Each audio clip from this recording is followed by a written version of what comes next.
வணக்கம். என் பேர் சனல்குமார். நான் வந்து soft skill trainer, NLP practitioner மற்றும் மோட்டிவேஷனல் ஸ்பீக்கராக இருக்கேன். அது மட்டும் இல்லாமல் கெரியர் கைடன்ஸ் மாணவர்களுக்கு கொடுத்துட்ருக்கேன். ஸோ இப்போ வந்து நம்ம பார்க்க போகிறது வந்து கெரியர் பிளானிங். ஸோ கெரியர் கைடன்ஸில் வந்து ஒரு முக்கியமான ஒரு அம்சம் வந்து கெரியர் பிளானிங். பெற்றோர்களும் ஸ்டூடெண்ட்ஸும் எல்லாருமே கன்ஃபியூஷனில் இருப்பாங்க. எந்த மாதிரி பிளான் பண்ணணும், என்னென்ன ஜாப்ஸ் இருக்குது, என்னென்ன கோர்சஸ் இருக்குது, எந்த ஜாபுக்கு எப்படி கோர்ஸ் இருக்கணும், இப்போ லேட்டஸ்ட்டாக என்னென்ன கோர்சஸ் இருக்குது, எங்கே எப்படி வந்து அந்த கோர்ஸை செலக்ட் பண்ணணும், கவர்மெண்ட்டுக்கு ஏற்ற மாதிரி செலக்ட் பண்ணுமா, ப்ரைவேட்டுக்கு ஏற்ற மாதிரி செலக்ட் பண்ணுமா, ஐடிக்கு ஏற்ற மாதிரி செலக்ட் பண்ணுமா, இல்லை எம்என்சிக்கு ஏற்ற மாதிரி செலக்ட் பண்ணுமா, அப்ராடுக்கு ஏற்ற மாதிரி செலக்ட் பண்ணுமா அப்படிங்கிற மாதிரி ஒரே கன்ஃபியூஷனில் இருப்பாங்க. ஸோ உண்மையிலேயே வந்து எல்லாருமே இந்த கன்ஃபியூஷன் ஏன் அப்படின்னா எப்படி பிளான் பண்ணுறதுன்னு தெரியாது. ஏன் பிளான் பண்ணுறது தெரியாது அப்படின்னா பிள்ளைங்களோட மனநிலை தெரியாது, பிள்ளைங்களுடைய ஸ்கில்ஸ் தெரியாது. இப்போ பார்த்தீங்கன்னா நார்மலாக கெரியர் பிளானிங்கில் வந்து நம்ம எப்படியெல்லாம் எடுத்துக்கணும் அப்படிங்கிறது ரொம்ப முக்கியமான விஷயம். நம்ம கெரியர் எப்படி டிசைட் பண்ணுறது, அடுத்து என்ன கோர்ஸ் பண்ணுறது, அப்போ ஃப்யூச்சரில் என்னென்ன நடக்கும். இந்த கெரியர் பிளானிங் ஒரு கோர்ஸ் முடிச்சதுக்கப்புறம் நம்ம எங்கே போக போகிறோம், ஒரு கவர்மெண்ட் ஜாபோ ப்ரைவேட் ஜாபோ போக போகிறோம். சப்போஸ் ப்ரைவேட் ஜாப் போகிறோம் அப்படின்னு பார்த்தீங்கன்னா நமக்கு என்ன நடக்கும் அப்படின்னா சில கொஸ்டின்ஸ் கேட்பாங்க, பேசிக்கான கொஸ்டின்ஸ். உலகம் முழுவதும் எங்கெல்லாம் கம்பெனிஸ் இருக்கோ, எம்என்சி கம்பெனிஸ் இருக்கோ, அவங்க எல்லாம் கேட்குற கேள்வி இந்த மாதிரி கேள்வி தான். ஒன்றை பற்றி சொல்லு. ஸோ தன்னை அறிதல், நம்மளை பற்றி என்ன சொல்ல முடியுமோ அதை சொல்லணும். ஆனால் நம்மளை பற்றி சொல்கிறதுக்கே எல்லாருமே ஒரு 3 நிமிஷம் 2 நிமிஷம், சிலவங்க 1 நிமிஷத்துலேயே முடிக்கிறவங்க இருக்காங்க. ஏன்னா நம்மளை பற்றி தெரிஞ்சுக்கிறதுக்கு ரொம்ப கஷ்டமாக இருக்குது. ஏன்னா நம்மளை பற்றி தெரியதான் இருக்கிறதுலே ரொம்ப கஷ்டம். நமக்கு அடுத்தவங்களை பற்றி தெரியும், அப்புறம் காலேஜஸில் பற்றி தெரியும், கோர்ஸை பற்றி தெரியும், எந்த சப்ஜெக்ட் கேட்டாலும் தெரியும். ஆனால் நம்மளை பற்றி நாமங்கிற ஒரு சப்ஜெக்டை எல்லாருக்குமே தெரிஞ்சிக்க ரொம்ப கஷ்டமாக இருக்குது. ஏன்னா நம்மளை பற்றி நமக்கு தெரியாது, நம்மளுடைய ஸ்ட்ரென்த் என்ன, நம்மளுடைய வீக்னஸ் என்ன. ஸோ இந்த கேள்வியை கேட்கறனாலே வந்து என்ன பண்ண ஒரு கம்பெனி வந்து ஒருத்தரை சரியாக தேர்ந்தெடுக்க முடியும். அதனால் டெல் அபவுட் யுவர் செல்ஃபில் வந்து நம்ம சரியாக ஆன்சர் பண்ணால் ஒரு வேலை கிடைக்க வாய்ப்பு இருக்குது. அடுத்த வாட் ஆர் யுவர் ஸ்ட்ரென்த்ஸ், என்ன ஸ்ட்ரென்த், உனக்கு என்னென்ன பலம் இருக்குது. இன்றைக்கி பலம் பார்த்திங்கன்னா 100க்கு மேலே நம்ம எடுத்து செல்லலாம். அதாவது நம்ம கம்யூனிகேஷன் ஸ்கில்லாக இருக்கட்டும், இன்டர்பர்சனல் ஸ்கில்லாக இருக்கட்டும், லீடர்ஷிப் ஸ்கில்லாக இருக்கட்டும், ஸ்ட்ராட்டஜி மேனேஜ்மெண்ட்டாக இருக்கட்டும், டீம் பில்டிங்காக இருக்கட்டும், டீம் கோஆர்டினேஷனாக இருக்கட்டும், டீம் கோஆப்ரேஷனாக இருக்கட்டும், ப்ராப்ளம் சால்விங்காக இருக்கட்டும், டிசிஷன் மேக்கிங்காக இருக்கட்டும், பாசிட்டிவ் திங்கிங்காக இருக்கட்டும், இப்படி எக்கச்சக்கமான ஸ்கில்ஸ் ஸ்ட்ரென்த் இருக்குது நமக்கு. இந்த ஸ்ட்ரென்த்தெல்லாம் நம்மக்கிட்ட இருக்கா அப்படிங்கிறது நம்ம அனலைஸ் பண்ணி அந்த ஸ்ட்ரென்த்தை மட்டும் நம்ம சொல்லணும். அப்புறம் வாட் ஆர் யூ வீக்னஸ், நமக்கு என்ன வீக்னஸ் இருக்குது, இந்த மாதிரி பலவீனங்கள், நம்முடைய பலவீனங்கள் எல்லாம் நம்மளை என்ன பண்ணும், நம்மளை கொஞ்சம் கொஞ்சமாக அழிச்சிடும். அதனால் வந்து இந்த பலவீனத்தை பற்றி நமக்கு நல்லா தெரியணும். நான் நல்ல கோவக்காரன், அந்த கோவத்தை நான் மேனேஜ் பண்ணேன்னா எனக்கு ஆங்கர் மேனேஜ்மெண்ட் ஸ்ட்ரென்த் இருக்குது. நான் என்னால் மேனேஜ் பண்ண முடியலன்னா நான் வந்து என்னது வீக்னஸில் இருக்கேன். என்னால் டைமை நல்லா மேனேஜ் பண்ண முடியும்னா நான் ஸ்ட்ரென்த்தில் இருக்கேன். நான் மேனேஜ் பண்ண முடியலைன்னா நான் வீக்னஸில் இருக்கேன். அப்புறம் எந்த மாதிரி ஜாப் வேணும், ஏன் இந்த ஜாபுக்கு நீ வர, அப்புறம் பார்த்தீங்கன்னா இந்த 5 வருஷத்துக்கு அப்புறம் நீ என்ன ஆக போகிற, உன்னுடைய ஐடியல் கம்பெனி என்ன இந்த கம்பெனி உன்னை அட்ராக்ட் பண்ணிடுச்சு, ஏன் நான் அவங்கள ஹேர் பண்ணணும், ஒன்றா எதுக்கு இருக்கணும். இவ்வளோ எத்தனையோ பேர் இருக்காங்க, பல இன்ஸ்டியூட்லேருந்து இருக்காங்க, டாப் இன்ஸ்டியூட்லேருந்து வந்திருக்காங்க, வித்தியாசமான கோர்சஸ் படிச்சுட்டு வந்திருக்காங்க, அடிஷ்னல் கோர்ஸ் படிச்சுட்டு வந்திருக்காங்க. இவங்களெல்லாம் விட்டுட்டு ஒன்று ஏன் செலக்ட் பண்ணணும் அப்படிங்கிற கேள்விக்கு நம்ம எப்படி பதில் சொல்ல போகிறோங்கிறது தான் முக்கியமான ஒரு இம்பார்ட்டன்ட் பாயிண்ட்டாக இருக்கும். அதுக்கப்புறம் என்ன வந்து கடைசி ஜாபில் என்னென்ன பண்ணியிருக்கேன், என்ன பிடிச்சிருக்கு, இந்த மாதிரிலாம் கேள்வி கேட்பாங்க. அப்படியே இந்த கேள்விக்கெல்லாம் சரியாக பதில் சொல்லணும்னா நம்மளுடைய ஸ்கில்ஸ் இருக்கணும். ஸோ இந்த ஸ்கில்லை வளர்க்குறது, இந்த ஸ்கில்லெல்லாம் வளர்த்து, ஏன்னா தனியார் ஜாப் வந்து இன்றைக்கி அதிகமாக இருக்குது, கவர்மெண்ட் ஜாப் கம்மியாக இருக்குது. அப்போ நம்ம ரெண்டுக்குமே சரியாக நம்ம என்ன பண்ணணும், மூவ் பண்ணிகிட்டு இருக்கணும். அதுக்கப்புறம் பார்த்திங்கன்னா கெரியர்ஸ் பிளானிங்கில் இப்போ பார்க்க போகிறது நம்முடைய ஆப்டிடியூட், ஒரு ஸ்டூடெண்ட்டோட ஆப்டிடியூட் ஃபார் தட் கோர்ஸ். ஸ்டூடெண்ட்டுக்கு அந்த கோர்ஸில் வந்து எவ்வளோ தூரம் விருப்பம் இருக்குது, அந்த கோர்ஸில் பற்றின என்னென்ன தெரிஞ்சிருக்கு, அதில் வந்து எப்படி அவர் அதுக்கு ஏற்ற மாதிரி தன்னை மாற்றிக்கிறாரு. இப்போ வந்து பிஎஸ்சி மேத்ஸ் நார்மலாக பார்த்தீங்கன்னா மேத்ஸ் குரூப் எடுக்கிறவங்க எல்லாமே ரொம்ப பிடிச்செடுப்பாங்க. மற்ற எல்லா சப்ஜெக்ட்ஸையும் விட மேத்ஸ் படிக்கிறவங்க மட்டும்தான் பிடிச்செடுக்கிறவங்க. எந்த காலேஜில் போனாலும் மேத்ஸ் படித்தவங்கன்னு கேட்டால் இந்த பாடம் பிடிச்சிருக்காங்க கேட்டால் பிடிச்சிருக்குன்னு சொல்லுவாங்க. மற்ற சப்ஜெக்ட்லாம் கேட்டால் கண்டிப்பாக ஒரு 4 பேர் 5 பேர் தான் கை தூக்குவாங்க. மற்றவங்க எல்லாமே எனக்கு இந்த பாடம் பிடிக்கலை, எனக்கு அப்பா அம்மா சொன்னாங்க, இல்லை வேறு ஒருத்தர் சித்தப்பா சொன்னாங்க, மாமா சொன்னாங்க, என் அக்காவை சொன்னாங்க, அண்ணன் சொன்னாங்கன்னு சொல்லி தான் அது ரொம்ப ப்ரெஷர் பண்ணியிருப்பாங்க. ஸோ நமக்கு ஒரு ஸ்டூடெண்ட்டாக நமக்கு என்ன வேணும். இப்போ கெரியர்ஸ் பிளானிங்கில் பார்த்தீங்கன்னா 12ஆம் வகுப்பு முடித்ததும் என்ன பண்ண போகிறோம், 12ஆம் வகுப்பு முடித்ததுமே ஒரு கோர்ஸ் எடுக்கிறோம். அந்த கோர்ஸ் தான் நம்மளை என்ன பண்ணோம், கடைசி ஒரு 58 வயசு வரைக்கும் நம்மளை வந்து ஒரு இன்கம் ஏர்னிங் சோர்ஸாக கொண்டு போகுது. அப்போ 58 வயசு வரைக்கும் கொண்டு போகிற ஒரு முக்கியமான ஒரு இடத்துல இருக்கும். அந்த இடத்துல இருந்து அந்த கோர்ஸ் நம்ம சரியாக செலக்ட் பண்ணிட்டோம்னா நமக்கு சரியாக போய் சேர முடியும், சரியான ஒரு ஜாப் எடுக்க முடியும். அந்த ஜாப் எடுத்து அதில் நல்ல சேலரி வாங்க முடியும். இப்போ பிடிச்ச பாடத்தை எடுத்து பிடிச்ச வேலையில் போய் பிடிச்ச சம்பளத்தில் இருந்து பிடிச்ச மாதிரி ஒரு நல்ல வாழ்க்கையை வாழ்கிறது, நல்ல மகிழ்ச்சியில் வாழ்கிறது ஒரு ரகம். அடுத்து பார்த்திங்கன்னா கிடைச்ச பாடம், கிடைச்ச வேலை, கிடைச்ச சம்பளம், கிடைச்ச மாதிரி ஒரு வாழ்க்கை அப்படின்னு வாழ்கிறது இன்னொரு ரகம். இன்னொருத்தவங்க வந்து கிடைச்சதை வந்து பிடிச்சதை மாற்றுவாங்க. ஸோ அந்த மாதிரியும் மாற்றிக்கலாம். ஸோ இது எதில் நீங்கள் வரீங்க, உங்களுக்கு பிடிச்ச சப்ஜெக்ட்ஸ் எல்லாம் சொல்லுங்கள், உங்கள் அப்பா அம்மாட்ட சொல்லுங்கள், உங்களுக்கு தெரிஞ்சவங்கள்ட்ட சொல்லுங்கள். எனக்கு இந்த பாடம் நல்லா வரும், இந்த பாடம் படித்தா எனக்கு நல்லா சக்ஸஸ் ஆக முடியும், இந்த பாடம் படித்தா என்னால் படிக்க முடியலை. ஏன்னா நிறைய மேத்ஸ் அவாய்ட் பண்ணுவாங்க. இப்போ மேத்ஸ் அவாய்ட் பண்ணுறதுனால என்ன நடக்கும், என்ஜினியரிங்கில் கொண்டு சேர்ப்பாங்க. என்ஜினியரிங்கில் பார்த்தீங்கன்னா மேத்ஸ் இருக்கும், அங்கே வந்து மேத்ஸ் தட்டு மாறிட்டு இருப்பாங்க. அதனாலே அரியர் விழும். அதுக்கப்புறம் பார்த்தீங்கன்னா அவங்க அந்த அரியர்னாலே மனம் உடைஞ்சு தொடர்ந்து படிக்க முடியாமல் தடுமாறிட்டு இருப்பாங்க. மார்க் கம்மியாகும், ஃப்யூச்சரில் வந்து ஜாப் கிடைக்கிறது ரொம்ப கஷ்டமாக இருக்கும், வேறு மாதிரி அவங்க லைஃப் மாறி போயிடும், கோரில் போக மாட்டாங்க. இதெல்லாம் நடக்கிறதுக்கு காரணம் என்ன, அவங்க பிடிச்ச வேலையை பிடிச்சதை படிக்கலை, பிடிச்ச பாடத்தை எடுத்து படிக்காமல் இருக்க தான் காரணம். ஸோ பெற்றோர்களுடைய ஃபோர்ஸ் இது ஒரு பெரிய ஒரு பிரச்சனையாகவே இருக்கும். அதுக்கப்புறம் வந்து இந்த நம்ம எடுக்கிற கோர்ஸுக்கு எந்த மாதிரியான போட்டி இருக்குது. இப்போ ரீசெண்டாக பார்த்தீங்கன்னா ஒரு காலகட்டத்தில் எம்பிபிஎஸ் அதிகமான போட்டியாக இருந்துச்சு. அதுக்கடுத்து பார்த்தீங்கன்னா என்ஜினியரிங் அதிகமான போட்டியாக இருந்துச்சு. என்ஜினியரிங் அடுத்தது பார்த்தீங்கன்னா இன்ஜினியரிங்லேயே சிவில் இன்ஜினியரிங் ரொம்ப போட்டியாக இருந்துச்சு, மெக்கானிக்கல் இன்ஜினியரிங் போட்டியாக இருந்துச்சு. அதுக்கடுத்த ஐடி கம்பெனிஸ் வந்ததும் கம்ப்யூட்டர் இன்ஜினியரிங் ரொம்ப போட்டியாக இருந்துச்சு, இன்ஃபர்மேஷன் டெக்னாலஜி போட்டியாக இருந்துச்சு. இன்றைக்கி எப்படின்னு பார்த்தீங்கன்னா எல்லா கோர்ஸுமே நல்ல கோர்ஸு தான், ஆனால் போட்டி அதிகமாக இருக்குது அப்படின்னு பார்த்தீங்கன்னா இன்றைக்கி artificial intelligence and data science அது வந்து ரொம்ப போட்டி, அந்த சப்ஜெக்ட் கிடைக்கிறது ரொம்ப கஷ்டப்படுறாங்க. அதுக்கடுத்து பார்த்தீங்கன்னா பிகாமுக்கு இன்றைக்கி ரொம்ப அதிகமான வாய்ப்புகள் இருக்குது. பிகாம் படிக்கிறதுக்கு டொனேஷன் கொடுக்குற அளவுக்கு இன்றைக்கி வளர்ந்துருக்கு பிகாம். ஸோ அதனால் வந்து பிகாமும் ஒரு போட்டி, அதிகமான போட்டி உள்ள ஒரு சப்ஜெக்டாக நம்ம பார்க்குறோம். ஸோ இப்படியே போட்டியுள்ள பாடத்தை எடுக்கிறோம். ஆனால் இந்த போட்டியுள்ள பாடம் எப்படி இருக்குன்னா, அடுத்த 3 வருஷம் கழிச்சு இந்த போட்டி இருக்குமா, அடுத்த ஒரு 4 வருஷம் கழிச்சு போட்டி இருக்குமா அப்படிங்கிற ஒரு கேள்விக்குறியாக இருக்கும். ஏன்னா நார்மலாக பார்த்தீங்கன்னா சில ஜாப்ஸ் வந்து வெளிநாட்டில் அதிகமான வாய்ப்பு இருக்கும், சில ஜாப்ஸ் வந்து கவர்மெண்ட்டில் அதிகமான சான்ஸ் இருக்கும், சில ஜாப்ஸ் வந்து இந்தியாவிலே அதிகமான வாய்ப்பு கொடுக்கும். அப்போ நம்ம அந்த போட்டியை பார்க்கணும். அப்புறம் இந்த கோர்ஸை படிக்கிறதுக்கான செலவு, இந்த கோர்ஸ் படிக்கிறதுக்கு எல்லாருக்கும் எல்லா கோர்ஸும் படிக்கிறதுக்கு வாய்ப்பு இருக்குது. ஆனால் எல்லா கோர்ஸுமே காசு செலவாகும். இல்லைன்னா என்ட்ரன்ஸ் எக்ஸாம் எழுதணும், இல்லைன்னா வந்து என்ட்ரன்ஸ் எக்ஸாம் எழுதினா மட்டும் படிக்கிற சில கோர்சஸ் இருக்குது. அதை தவிர்த்து நம்ம செலவு பண்ணால் மட்டும்தான் படிக்கிற கோர்சஸ் இருக்குது. இப்போ டீம்டு யூனிவர்சிட்டிஸ் எல்லாம் இருக்குது, அவங்க என்ன பண்ணுறாங்க, அதிகமான காசு வாங்கிட்டு அந்த கோர்ஸ் சில ஸ்பெஷலைஸ்டு கோர்சஸ் வச்சுருக்காங்க. அந்த ஸ்பெஷலைஸ்டு கோர்சஸுக்கு வந்து நம்ம அதிகமாக செலவு பண்ண வேண்டியிருக்கோம். அது நம்மளால் பண்ண முடியுமா? லோன் கொடுப்பாங்க, கல்வி எப்படி இருந்தாலும் ப்ரைவேட்டில் வந்து லோன் கொடுத்தாலும் அந்த லோன் அமௌண்ட்டை தாண்டி என்ன நடக்கும், நமக்கு சில செலவுகள் அதிகமாக வரும். ப்ராஜெக்ட் பண்ணுறதோ இன்டர்ன்ஷிப் பண்ணுறதோ இந்த மாதிரி செலவுகள், இதையெல்லாம் நம்மளால் மேனேஜ் பண்ண முடியுமா, ஈஸியாக நமக்கு வந்து லோன் கிடைக்குமா, இதெல்லாம் நம்ம பார்க்கணும். அப்போ எவ்வளோ செலவாகும் கோர்ஸுக்கு, இந்த செலவு வந்து நம்மளால் தாங்க முடியுமா. அப்புறம் எல்லா பாடத்துக்குமே ஃபேமிலி சப்போர்ட்டுங்கிறது பெற்றோர்கள் எவ்வளோ சப்போர்ட் பண்ணுவாங்க. பெற்றோர்கள் சப்போர்ட் பண்ணுறது வந்து அவங்க பெற்றோர்கள் எப்படி இருப்பாங்கன்னா, அவங்களால அச்சீவ் பண்ண முடியாத விஷயங்களை தன்னுடைய பிள்ளைகள் மூலமாக அச்சீவ் பண்ணதுக்கு முயற்சி பண்ணுவாங்க. அது வந்து ஒரு புகழுக்காக இருக்கலாம், அவங்களுடைய ஒரு ரெப்புடேஷனுக்காக இருக்கலாம். இவங்க இல்லைன்னா அவங்க ஒரு பாரம்பரிய வைத்தியராக இருப்பாங்க, அதனால் தன்னுடைய பிள்ளை வந்து ஒரு ஆயுர்வேதமோ சித்தாவோ படித்தாச்சுன்னா தன்னுடைய வைத்திய முறையை பிள்ளைய வழி நமக்கும் செய்யலான்னு ஒரு ஆசையில் இருப்பாங்க. இப்படிலாம் ஒரு என்விரான்மெண்ட்டில் இருப்பாங்க.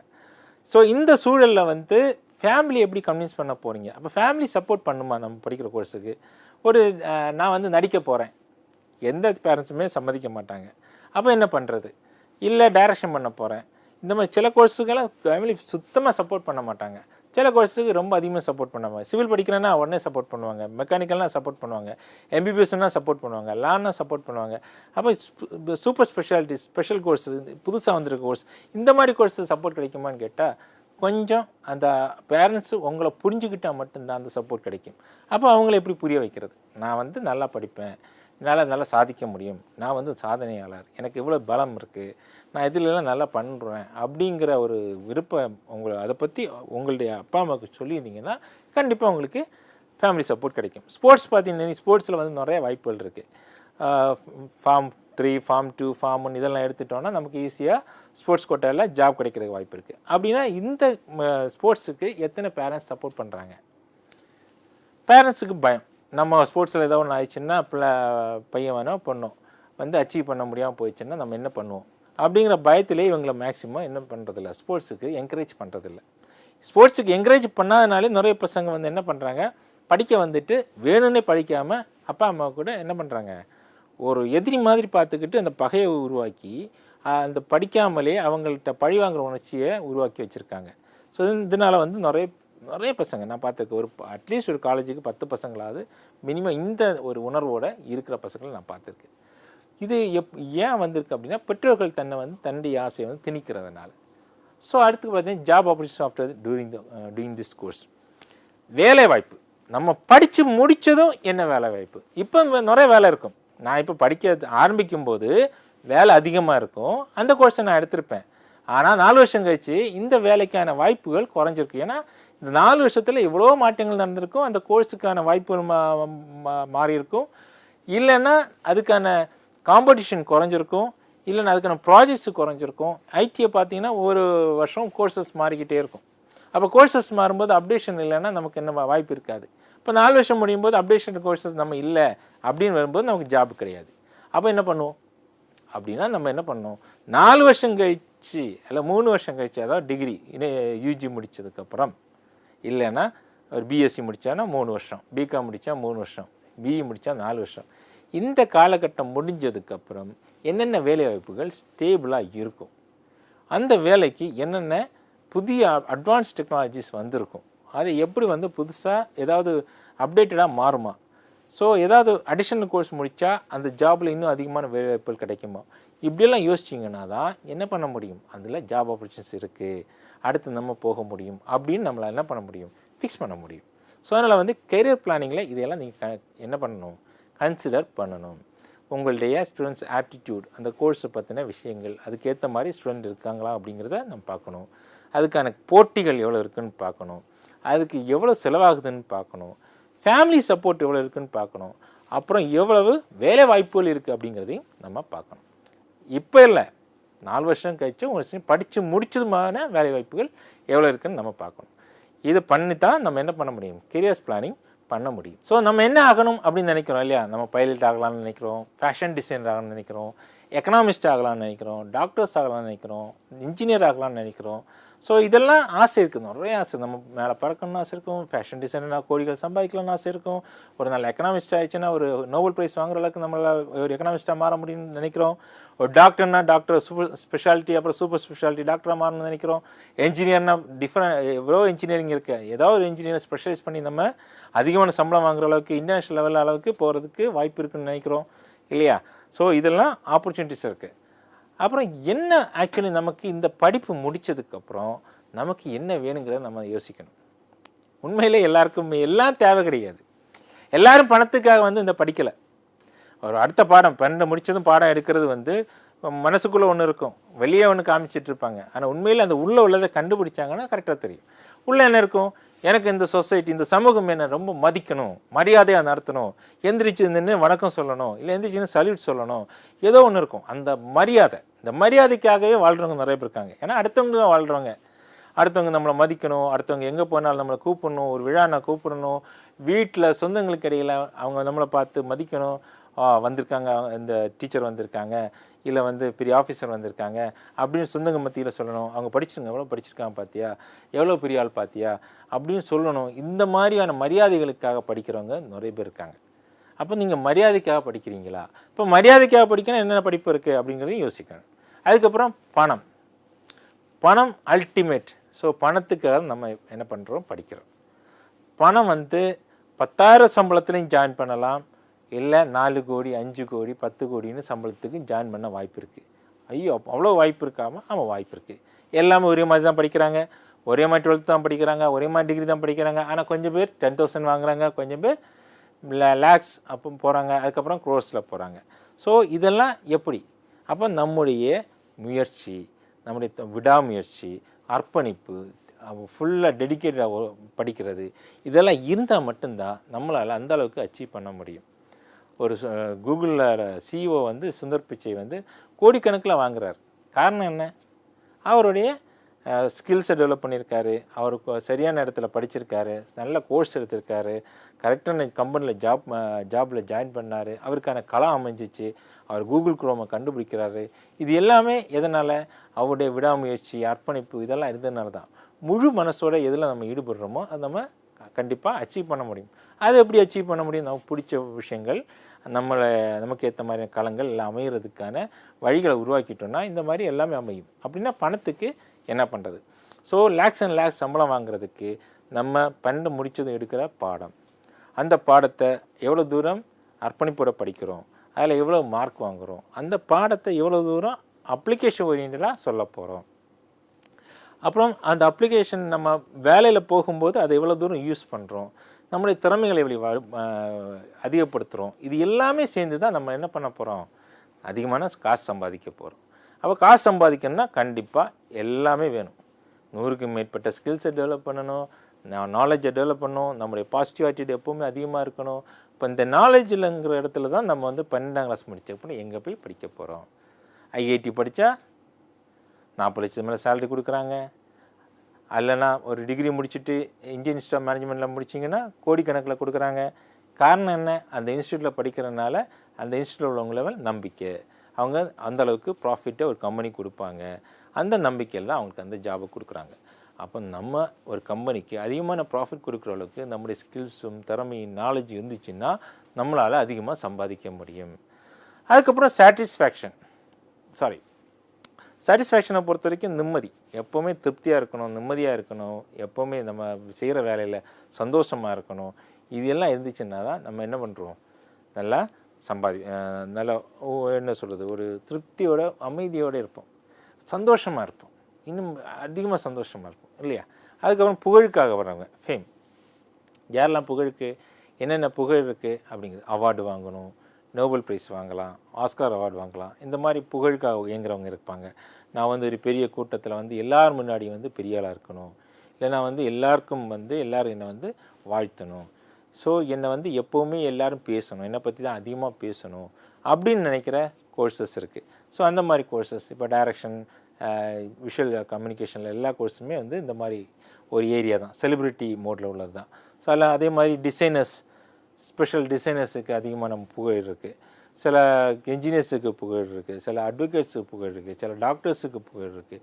ஸோ புகழ் கிடைக்கிற கோர்சஸ் சில கோர்சஸ் இருக்குது, அதை மட்டும் எடுத்து படிக்கிறது. ஸோ உனக்கு புகழ் வேணுமா அப்படின்னா இந்த மாதிரி கோர்ஸ் எடு. அதுக்கப்புறம் செக்யூரிட்டி, ஜாப் செக்யூரிட்டி. எனக்கு வந்து வேலையில் வந்து என்னை அடிக்கடி வெளியே அனுப்பக்கூடாது, நான் செய்கிற வேலைக்கு காசு கிடைக்கணும், நான் வேலை இல்லாமல் என்றைக்குமே இருக்கக்கூடாது. அப்படின்னா என்ன பண்ணுறது? ஒன்று நான் சொந்த பிஸ்னஸ் பண்ணணும், இல்லைன்னா கவர்மெண்ட் ஜாபில் இருக்கணும், இல்லைனா ஃப்ரீலான்சராக ஒர்க் பண்ணணும். இது 3 தான் அதிகமான வாய்ப்புகள் நமக்கு கொடுக்குது. இல்லை வெளிநாடுகளில் வேலை பார்க்கலாம். ஸோ வெளிநாடுகளில் ஒரு 2 இயர் விசா கொடுத்தாங்கன்னா 2 வருஷம் நமக்கு வேலை கன்ஃபார்ம், வேலையிலேருந்து நமக்கு எந்த வித பிரச்சனையும் இருக்காது. கவர்மெண்ட் ஃபஸ்ட்டு ப்ரிஃபரன்ஸ் நம்ம கவர்மெண்ட்டு தான் கொடுக்குறோம். இப்போ கவர்மெண்ட்டுனா எப்படி போகிறது? ஸ்டேட் கவர்மெண்ட் இருக்குது, சென்ட்ரல் கவர்மெண்ட் இருக்குது. இந்த ஜாப்ஸ் எல்லாம் எப்படி அப்ளை பண்ணணும், அந்த ஜாப்ஸுக்கு என்னென்ன கோர்சஸ் படிக்கணும், சில கோர்ஸுக்குன்னு ஜாப்ஸ் இருக்குது, பொதுவான ஜாப்ஸும் இருக்குது. எந்த டிகிரி முடித்தாலும் இந்த ஜாபு போகலாம், 10th முடித்தா ஜாபு போகலாம், 12th முடித்தா ஜாப் போகலாம், ஐடிஐ முடித்தா ஜாப் போகலாம். அப்படின்னா அதுக்கப்புறம் என்ஜினியரிங் இந்தந்த கோர்ஸ் முடித்தா இந்த மாதிரி எக்ஸாம் எழுதலாம், எக்கனாமிக்ஸ் எழுதுனா ஐஏஎஸ் எழுதலாம், ஸ்டாட்டிஸ்டிக்ஸ் முடித்தா இந்த எக்ஸாம் எழுதலாம். இப்படியெல்லாம் ஒரு கோர்சஸ் இருக்குது. இந்த கோர்ஸ் மட்டும் படித்தா மட்டும்தான் கவர்மெண்ட்டில் அதிகமாக வேலைவாய்ப்பு இருக்குது. Then finally happiness and Joy. நல்ல மகிழ்ச்சியாகவும் ரொம்ப உற்சாகமாகவும் இருக்கிறது தான் இருக்கணும்னா நம்ம என்ன பண்ணணும்? அந்த மாதிரி படிப்புகளை எடுத்து படிக்கணும். அப்போ நமக்கு பிடிச்ச படிப்பு, பிடிச்ச பாடம், பிடிச்ச சேலரி, பிடிச்ச மாதிரி ஒரு வாழ்க்கை எல்லாம் அமைஞ்சால் மட்டும்தான் நம்ம அந்தளவுக்கு ஹாப்பினஸாக இருக்க முடியும். ஃபுல் ஹாப்பியாக இருக்கணும்னா நமக்கு என்ன வேணும்? நம்ம பிடிச்ச படத்தை எடுக்கணும். ஸோ இதுதான் நமக்கு தேவை. முதல்ல நமக்கு மரியாதை, இந்த சமூகம் நம்மளை மதிக்கணும், நல்ல பணம் வேணும். நம்ம ஒரே விஷயந்தான், 3 வருஷம் படித்தவங்க கூட நம்மளும் 3 வருஷம் படித்தவங்கள போட்டிடுறோம், இல்லை 4 வருஷம் படித்தவங்கள போட்டிடுறோம். நான் 10,000 வாங்குகிறேன், அவங்க 1 லட்சம் வாங்கினா எப்படி இருக்கும்? அப்போ நானும் 1 லட்சம் வாங்கணும், அவங்களும் 1 லட்சம் வாங்கணும். அந்த மாதிரி எக்கச்சக்கம் பணம் வாங்குற அளவுக்கு நம்ம படிப்பு இருக்கணும்.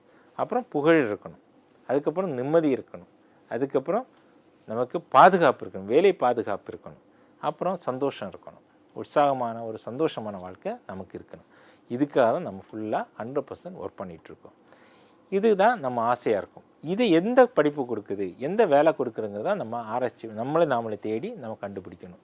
அப்படி கண்டுபிடிச்சா மட்டும்தான் நம்மளால் கெரியரை பிளான் பண்ண முடியும். ஸோ இதெல்லாம் நமக்கு வேணும்னு ஆசை இருக்குது இல்லையா, எல்லாமே ஏன் இது ரெஸ்பெக்ட் வேணும், பணம் வேணும், புகழ் வேணும், நிம்மதி வேணும், பாதுகாப்பு, வேலை பாதுகாப்பு வேணும், சந்தோஷம் வேணும்னு நம்ம எப்போவுமே நினச்சிட்ருப்போம். இது எல்லாம் இருந்தால் நல்லது, இல்லை ஏதோ ஒன்றுக்காகவும் ஓடுறவங்க இருக்கும்.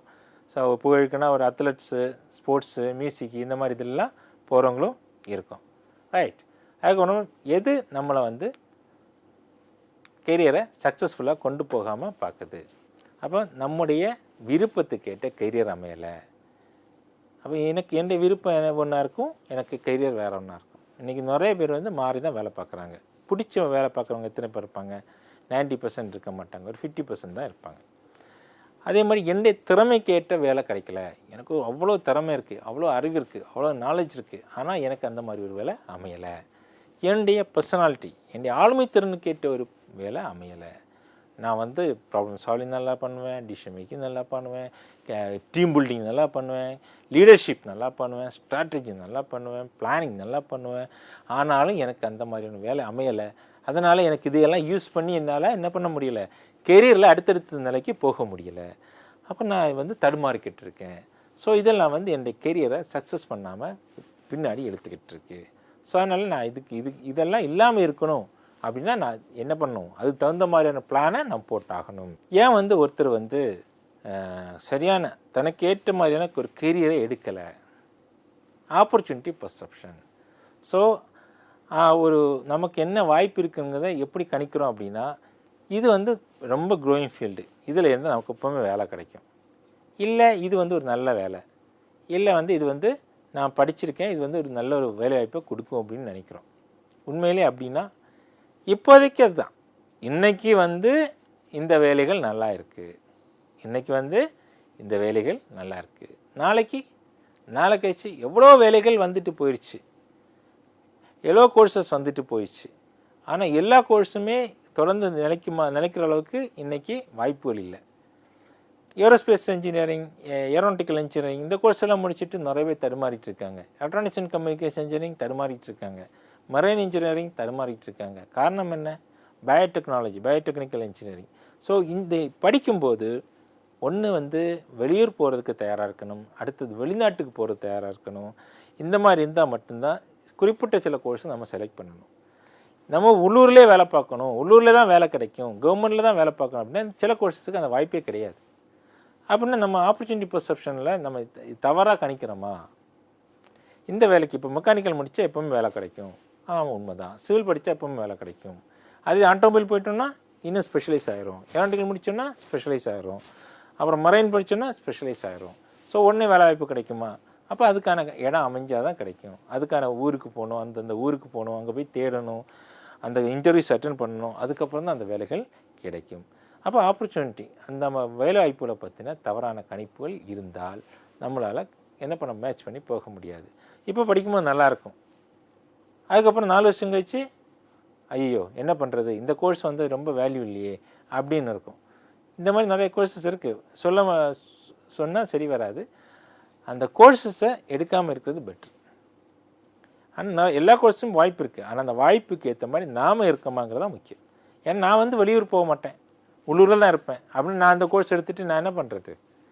நான் வெளிநாடு போக மாட்டேன், அப்போ நான் வெளிநாட்டில் உள்ள வாய்ப்புகளுக்குள்ள கோர்ஸை எடுத்துகிட்டு நான் இங்கே என்ன பண்ண போகிறேன்? அதனால் நிறைய பேர் வந்து மாட்டிக்கிட்டு முடிச்சிட்ருக்காங்க. ஸோ அதனால் வேலை வாய்ப்பு இருக்கா அப்படின்னு பார்க்கணும். அதுக்கடுத்து பெற்றோர்களுடைய இன்ஃப்ளூயன்ஸ், அதாவது பெற்றோர்களை பார்த்து அவங்க எப்படி இருக்காங்கன்னு பார்த்து, அவங்க பெரிய செல்வாக்கில் இருப்பாங்க, அவங்க ரொம்ப நல்லா இருக்காங்க, அவங்கள மாதிரி நான் வரணும் அப்படின்னு நினைக்கிறதுனால பெற்றோர்களை பார்த்து அதுக்கு அவங்களுக்கு மாதிரியே நம்ம மாறணும் அப்படின்னு நினச்சிட்டு கோர்சஸ் எடுப்போம். எப்படி? அப்பா லாயரு, லீடிங் லாயராக இருக்கார், ஏன்னா அவருக்கு அந்த திறமை இருக்குது, அவர் பேச்சு திறமை இருக்குது, வாத திறமை இருக்குது, அப்படியே எல்லோரும் முன்னாடியும் இன்ஃப்ளூயன்ஸ் பண்ணுற திறமை இருக்குது, பர்சுவேஷன் ஸ்கில் இருக்குது. இதெல்லாம் இருக்கனால அவரால் என்ன பண்ண முடியுது, அப்படியே கோர்ட்டில் வந்து அதிர வைக்கிறாரு, காசு பார்க்குறாரு. டாக்டர்ஸ் வந்து ஸ்பெஷலைஸ் பண்ணியிருக்காரு, அவர் ஒரு பயங்கரமான ஸ்பெஷலைஸ் பண்ணி அதில் வந்து சக்ஸஸ்ஃபுல்லாக ரன் பண்ணி ரொம்ப காசு பார்க்குறாரு, அவர் எல்லாருமே புகழ்கிறாங்க. ஸோ அது ஒரு இன்ஃப்ளூயன்ஸ். ஸோ ஒரு என்ஜினியர் இருக்கார், சிவில் என்ஜினியர், பயங்கரமாக பில்டிங் கட்டுறாரு, பயங்கரமாக ரியல் எஸ்டேட்டெல்லாம் பண்ணுறாரு, கன்ஸ்ட்ரக்ஷன்ஸ் பண்ணுறாரு. ஸோ அவரை மாதிரி நானும் வரணும் அப்படின்னு நினைக்கிறேன். ஸோ இந்த மாதிரி நினைக்கும்போது அவங்களுடைய சூழ்நிலைகள், அவங்களுடைய நாலேஜ், அவங்களுடைய ஸ்கில்ஸ் அது எல்லாமே எங்கிட்ட இருந்தால் கண்டிப்பாக ஜெயிக்க முடியும். ஆனால் அது எல்லாமே நான் அதை ஃபாலோ பண்ணுறேனான்னு கேட்டால் அங்கே தான் நான் என்ன பண்ணுறேன், மிஸ்டேக் பண்ணுறேன். அவருடைய வெற்றியை மட்டும்தான் பார்க்குறேன், அவருடைய கஷ்டங்களோ அவருடைய திறமைகளையோ நான் பார்க்கல. அப்போ நான் என்ன பண்ண முடியாது, கண்டிப்பாக கெரியரில் சக்ஸஸில் எனக்கு ஏற்ற மாதிரி குட் மேட்சை நான் செலக்ட் பண்ணலை. ரைட். அதுக்கப்புறம் பார்த்தீங்கன்னா கூட படிக்கிறவங்க, இது ஒரு பெரிய ஒரு பிரச்சனை தான். ஏன்னா எங்கூட படிக்கிறவங்க ஒரு கோர்ஸ் எடுக்கிறாங்க, பயங்கரமாக அந்த கோர்ஸ் வந்து ஆவரேஜ் கோர்ஸ், எனக்கு எந்த கோர்ஸுக்கும் தெரியாது. என் ஃப்ரெண்டு போயிட்டு நானும் போகிறேன், என் ஃப்ரெண்டு அந்த கோர்ஸ் படிக்கிறான், நானும் அந்த கோர்ஸை படிக்கிறேன். என் ஃப்ரெண்டு ஹோட்டல்மேன் படிக்கிறான், நானும் ஹோட்டல்மேன் படிக்கிறேன். படிக்கும்போது படித்து முடிச்சதுக்கப்புறம் தெரியும் இந்த கோர்ஸுக்கு இவ்வளோ கஷ்டமாக, வேலை எனக்கு செட் ஆகலை இந்த வேலை. அப்போ நான் வெளியே வந்துடுவேன். அப்போ நான் படித்த அந்த டைம், நான் வந்து படித்த கஷ்டப்பட்டு படித்தது, இது எல்லாமே எனக்கு ஃபீஸு எல்லாமே எனக்கு என்ன ஆகுது, லாஸ் ஆகுது. ஸோ அப்போ நான் என்ன பண்ணுவேன், என் ஃப்ரெண்டை பார்த்து நான் போனதுனால ஃப்ரெண்டு தப்பிட்டா, நான் தப்பலையே. அப்போ நான் என்ன பண்ணணும், ஃப்ரெண்டு சொல்கிறதுக்காக நான் போகக்கூடாது. ஃப்ரெண்ட்ஷிப்பில் வந்து அவனை காப்பாற்றுறேன், இதெல்லாம் பண்ணுறது வந்து பணம் கொடுத்து காப்பாற்றலாம். ஆனால் அவனுக்கு ஒரு வாய்ப்பு விட்டு கொடுக்குறனாலையோ அவன் பின்னாடியே போகிறதுனாலையோ நம்ம ஜெயிக்க முடியாது. அவங்க ஜெயிச்சிருவாங்க, ஏன்னா அவங்க தெரிஞ்சு போகிறாங்க, நம்ம தெரியாமல் போகிறோம். ஸோ யாரையும் பிளைண்டாக பிலீவ் பண்ணி போகக்கூடாது. அது ஃப்ரெண்டானாலும் சரி, அப்பாவும் சரி, அம்மாவும் சரி. ஸோ இவங்க சொல்கிறதுனா இவங்க சொன்னால் கரெக்டாக இருக்கும் அப்படின்லாம் நினைக்கக்கூடாது. நம்முடைய திறமை கேட்ட நமக்கு என்ன வரும் அப்படின்னு நினச்சி நம்ம பிடிச்ச பாடத்தை எடுத்து படிக்கிறது தான் கரெக்டான கெரியர் சாய்ஸாக இருக்கும். Lack of knowledge and information உண்மை தான்.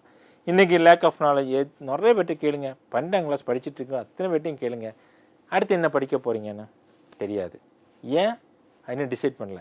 ஏன், நான் வந்து மார்க் வந்ததுக்கப்புறம் தான் டிசைட் பண்ண போகிறேன். இப்போ மார்க் எவ்வளோ வரும்னு உனக்கு தெரியாது. அப்போ மார்க்கை வச்சு நீ டிசைட் பண்ண போகிற. ஆனால் நீ டிசைட் பண்ணதுக்காக நீ மார்க் எடுக்கலை. அப்போ நீ வந்து ரிவர்ஸாக பார்த்துட்ருக்க. நான் வந்து Indian Institute of Technology National Institute of Technology இது போகணுன்னா நான் கண்டிப்பாக joint entrance exams main exam எழுதி ஆகணும், இல்லைன்னா அடுத்தது அட்வான்ஸ் எக்ஸாம் எழுதி ஆகணும். இது எழுதினா மட்டும்தான் நான் இந்த ஐஐடிலேயோ என்ஐடிலேயோ ஸ்பெஷலைஸ்ட் கோர்சஸாக படிக்க முடியும். அப்போ நான் 12th முடித்ததுக்கப்புறம் போகிறேன்னா நான் எப்போ அப்ளை பண்ணுவேன், அடுத்த வருஷம் தான் அப்ளை பண்ண முடியும். இந்த வருஷம்னா அப்ளை பண்ண முடியாது. ஸோ என்னுடைய நாலேஜ் வந்து ரொம்ப கம்மியாக இருக்குது. ஏன் நாலேஜ் கம்மியாக இருக்குது, நான் யார்ட்டையும் கேட்குறதில்ல. எனக்கு நான் எது கேட்கணும், மார்க் வரும், அந்த மார்க் எது டாப்பில் இருக்கோ அந்த மார்க்குக்கு ஏற்ற மாதிரியான கோர்ஸை நான் எடுக்கிறேன், அந்த கோர்ஸில் போய் நான் படிச்சுக்கிறேன். இல்லை எனக்கு வந்து இதுதான் தெரியும், 1-2 கோர்ஸ் தான் தெரியும், அதாவது சிவில், மெக்கானிக்கல், ஹோட்டல் மேனேஜ்மெண்ட். அதுக்கப்புறம் வந்து யாராவது மார்க்கெட்டிங் பண்ணி வருவாங்க, நிறைய காலேஜ் வந்து இப்போ மார்க்கெட்டிங் பண்ணுறாங்க. அவங்க சொல்லுவாங்க எங்கள் காலேஜில் படித்தா மார்க் நல்லா கிடைக்கும், வாய்ப்பு நிறைய கிடைக்கும், ஜாபு நிறைய கிடைக்கும், நல்ல சேலரி கிடைக்கும், இப்படியெல்லாம் சொல்லுவாங்க. அப்படி போயிட்டால் என்ன நடக்கும், ஒன்றுமே நடக்காது. அதனால் வந்து எப்போவுமே நாலேஜ் ரொம்ப அதிகமாக தேவைப்படுது, இன்ஃபர்மேஷன் நிறைய தேவைப்படுது. அதெல்லாம் எடுத்து தான் நம்ம என்ன பிளான் பண்ணணும். அப்புறம் பேரண்டல் ப்ரெஷர்ஸ், பெற்றோர்களுடைய ப்ரெஷர் அதிகமாக இருந்துச்சுன்னா நம்மளால் என்ன பண்ண முடியாது, நம்ம நினச்ச கோர்ஸ் எடுக்க முடியாது. அப்போ நம்ம நினச்ச கோர்ஸ் இருக்குன்னா பேரண்ட்ஸை கன்வின்ஸ் பண்ணணும், எனக்கு இந்த கோர்ஸ் தான் வரும், இந்த கோர்ஸ் தான் நல்லாயிருக்கும் அப்படின்னு. லேக் ஆஃப் ரிசோர்ஸஸ், எனக்கு ரிசோர்ஸை பற்றி தெரியும். இன்றைக்கி லேக் ஆஃப் ரிசோர்ஸஸுக்கு நிறைய வாய்ப்புகள் இருக்குது. சாட் ஜிபிடி இருக்குது, டீப்சீக் இருக்குது, மெட்டா ஏஐ இருக்குது, அப்புறம் கூகுள் இருக்குது. இதெல்லாம் தேடி எடுத்திங்கன்னா உங்களுக்கு நிறைய ரிசோர்ஸ் இருக்கும், நிறைய ஜாப் ஆப்பர்ச்சுனிட்டிஸ் இருக்கும். எல்லாத்தையும் தேடி நீங்கள் கண்டுபிடிக்கலாம். ஓகேவா? ஸோ கரியர் பிளானிங்கில் வந்து நீங்கள் வந்து என்ன எப்படி பிளான் பண்ணணும்னு சொல்லிட்டேன். இது எல்லாம் நீங்கள் கன்சிடர் பண்ணுங்கள், உங்கள் பேரண்ட்ஸ்கிட்ட பேசுங்க, உங்களுடைய நிறைய ரிசோர்ஸை தேடுங்க. உலகத்தில் உள்ள அத்தனை வேலை வாய்ப்புகளையும் அத்தனை வாய்ப்புகளையும் கண்டுபிடிச்சி அத்தனை என்னென்ன வாய்ப்புகள் இருக்குது, என்னென்ன ஜாப்ஸ் இருக்குது, என்னென்ன கோர்ஸ் இருக்குது, எந்த கோர்ஸ் என்னுடைய திறமைக்கு சரியாக இருக்குன்னு தெரிஞ்சுக்கிட்டு நீங்கள் சூஸ் பண்ணுங்கள். ஒரு நல்ல ஒரு ஜாப் ஆப்பர்ச்சுனிட்டி, நல்ல ஒரு கெரியர் உங்களுக்கு அமையுங்கள் வாழ்த்தி விடைபெறுகிறேன்.